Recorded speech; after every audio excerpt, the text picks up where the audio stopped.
Back in March, a female Air Force sergeant reported to her boss that she suffered unwanted physical touching by a male colleague of the same rank. After 2 months, on May 22nd, she was found dead in suicide at her residence.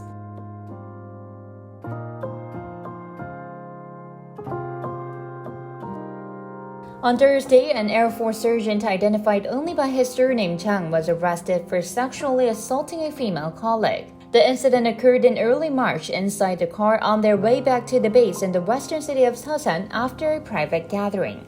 Any non-mission critical meetings nor drinking was banned in the barracks due to COVID-19 at the time, but Chang forced the victim to attend. In the car were Chang, the perpetrator, victim, and non-commissioned officer who was driving.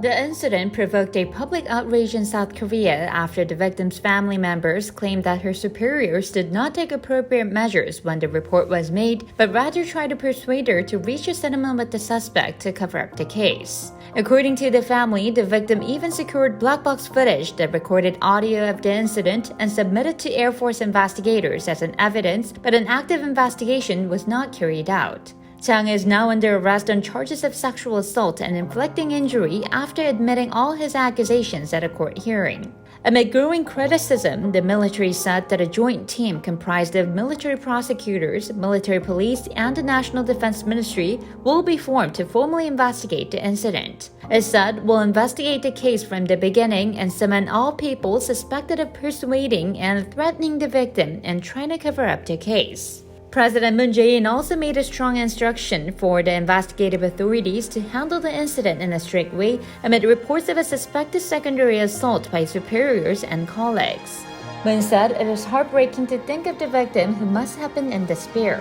He met with the bereaved family of the victim on Sunday and apologized for failing to protect her. Defense Minister Seok also pledged a transparent and thorough investigation when he met with the bereaved family.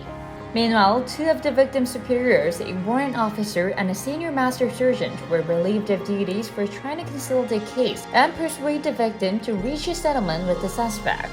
One of them was even accused by her family of abusing the victim himself earlier. Air Force Chief of Staff General Lee Sung-young also offered to step down, holding himself responsible for the case. The Defense Ministry is currently running a 2-week special reporting period for sexual harassment cases in the military to check if there are other hidden or covered-up cases.